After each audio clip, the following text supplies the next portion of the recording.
And then the elite are like, well, that's why you should join us. When I've had big media people offer me jobs and things like that, it's always like, you've noticed how stupid the public is. And you've noticed that they're jealous of your success. And they would tear you apart if they ever could. All you can do is survive within the system and try to work from within. It's not perfect, but believe me, you're not going to help these people. They don't want to be helped, Alex. And I know there's a lot of powerful people listening right now who are giving those same speeches. They're like, wow, yeah, it's a standard speech, okay? It is a standard deal. Those people are just mid-level, okay? At the top, the globalists have a master plan that's published in many different places. It's always the same report, just in different variants of set up a world government, get control, exterminate the population in phases, blaming it on natural or terrorist causes, finally remove the population down to 10% of what it was. Publicly, they say 80. And then the deeper manuals are go ahead and kill most of that 10% down to less than 1% of the world population, with the elite merging with super technologies and living forever. Now, I don't know if that's really going to happen or not, but that's their game plan. Now, let me ask police and military. Do you think you got a place in that plan? Do you think you can make a deal with this group that gives you DU knowing it's going to kill you? I rest my case. We'll be right back. All right, I got some bad news here. It's not that bad of news. We've spent off and on 3 weeks putting together this video that I haven't even decided the name of yet. I extended the show into the 4th hour today coming up. But every 6, 7, 8 videos that are long and have a lot of edits in them, you get what we call the Wheel of Death on a Mac computer with Final Cut Pro. And it had been compressing the 20-minute video for about 3 hours when it got the Wheel of Death. So the Wheel of Death, as we call it. And so we are going to air it tonight. Who knows? This project's taken so long, it might be 50 years from now. We put a lot of work into it. Aaron's busted his butt on it. It's like a mini documentary about the nature and secrets of humanity and our destiny and the key crossroads we're at. I mean, it's one of the most important things we've ever produced. But I had an incredible first hour. I think I was really flowing with on public displays of understanding here.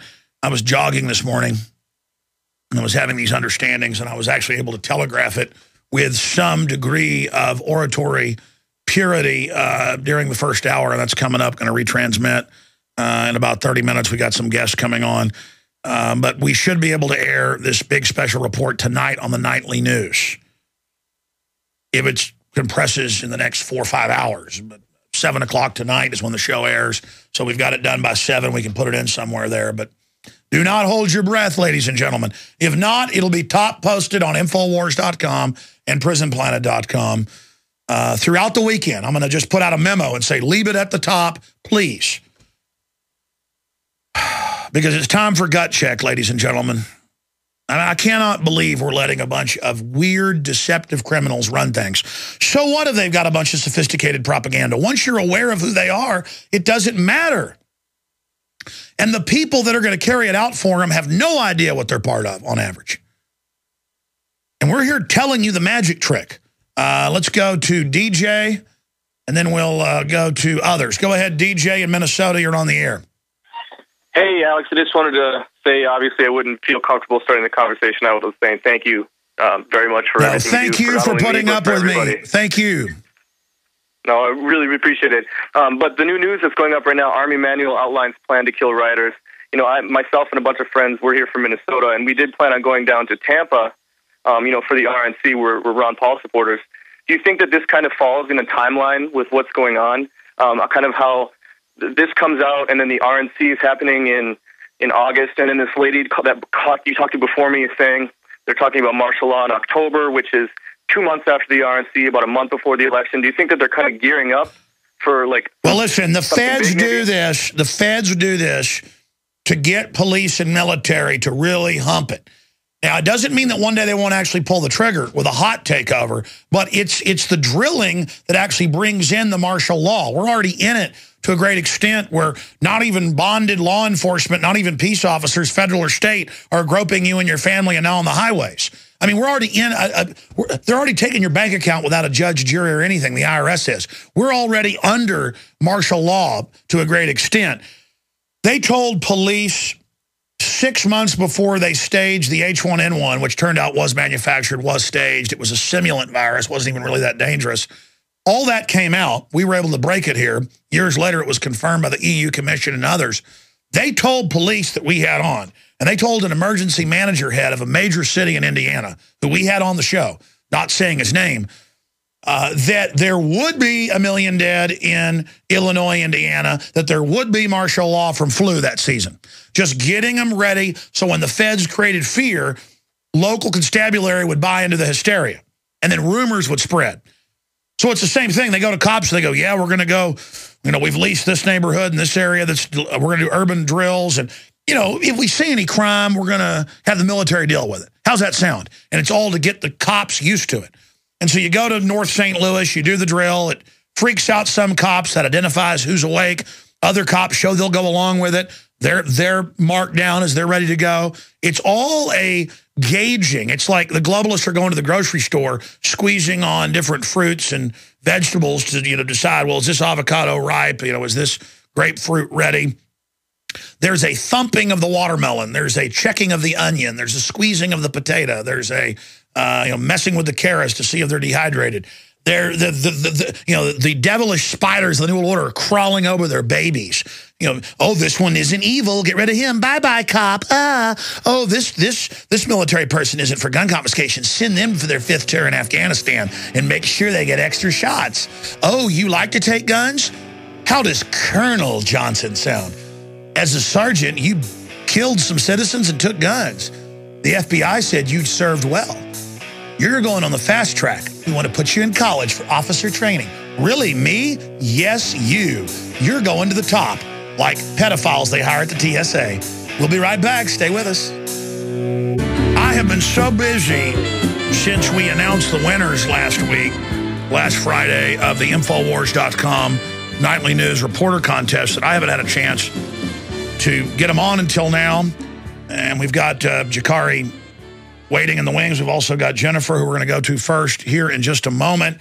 And then we've got all these other great reporters who we've got to fly down here or do preliminary interviews with and see if they want to join this crazy team, because we definitely need the help.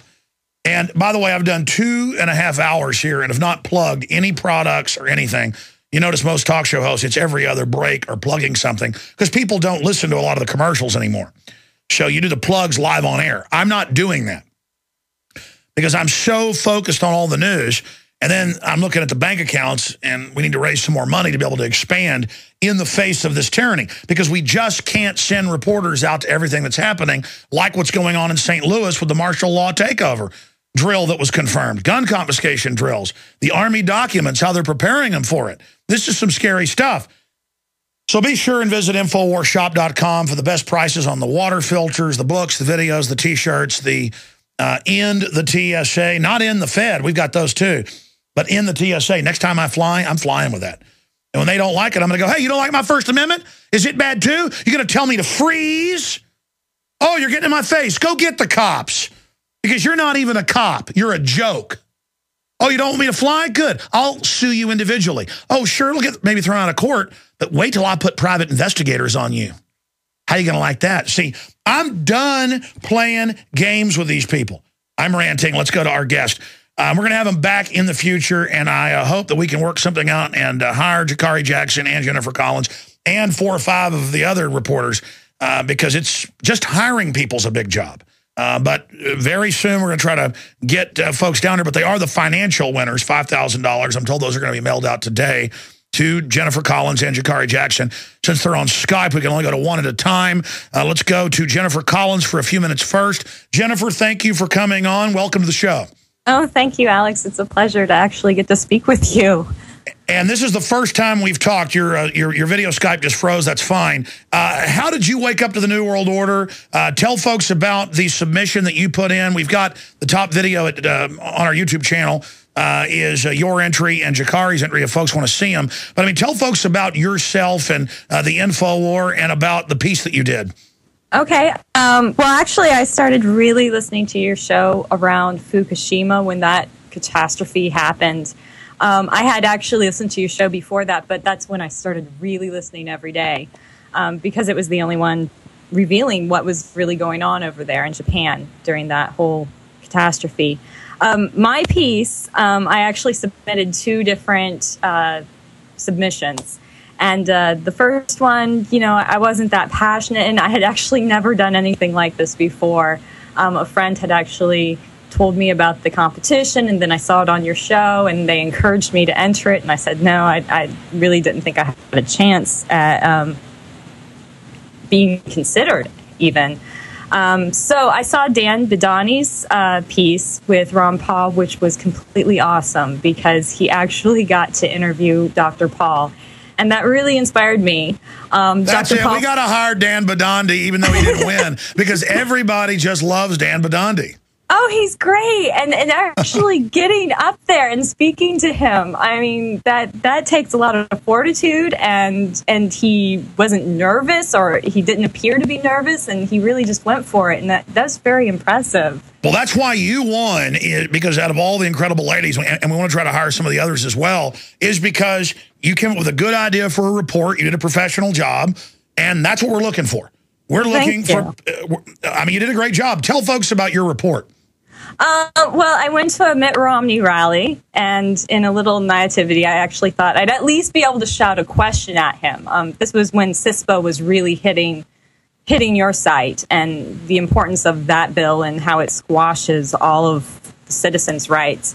And I thought I'd at least be able to scream at him, you know, how do you feel about CISPA? Because we know how he responded to the NDAA, that he would sign the order as well. So when I got there, he had this whole area set up, and I was told he was going to come out to speak after he was speaking inside on a college campus, and he wasn't coming out. And so I decided, well, you know what, I'm going to go in there and see if he's coming out to speak. They had everything set up. I mean, it was very different. But he didn't come out because there was nobody there. And I love how your piece shows there were more cops there than people to see Mitt Romney. No one I know has ever seen one of his bumper stickers except Richard Reeves in Dallas saw one. I haven't seen it. And I've had people ask me, you know, I've never seen any other bumper sticker except for Ron Paul bumper stickers. And that's the only bumper stickers. I actually saw one Rick Santorum, I think, last week. Yeah, well, Ron Paul was the real winner. They stole the first, 2 states from him. And that's one reason I'm irritated with Ron Paul. I'm not mad at him. I just am irritated that he won't stand up and say what we all know. Right. Yeah, it's very frustrating because he is the real winner. I mean, he was cheated out of Iowa. He was cheated out of Maine. I mean, there's so many states he's cheated. If you look at the maps of the reporting, it looks so skewed. I mean, really, you're coming in at 10 to 12% in every county. Counties don't vote like that. Those counties are usually, because I've been watching county returns for years since 2002, or actually 2000. And they just don't look like that normally. They have, this person wins a lot more percentages somewhere else, that this person doesn't in a state, and it just really looks suspicious. And it's just fraud at this point with that. Now, you're in Columbus, Ohio, right? Yes. Well, I haven't had a chance to talk to you yet, and I know Rob Dew is going to be working on some of the hiring in the first phase, but I'll just say it now. Are you ready to move down here to Austin, Texas? Well, I really, really, really want to. I don't know. I might have to consider maybe a correspondent position if I were to be hired right now, just because I'm in school and I'm trying to finish that up. But it's so tempting, believe me. I really would love to. What are you going to school for? I'm getting my PhD. Oh, cool. I'm just curious, PhD in what? In theater. Oh, well, that's fantastic. Well, the whole world is a stage, and each of us players upon it. Yes. All right. Well, listen, that's exactly what we're planning, is to try to hire some of the people, obviously not at for as much money, but to be correspondents and to go around and do reports for us. But where you would have the maximum effect would be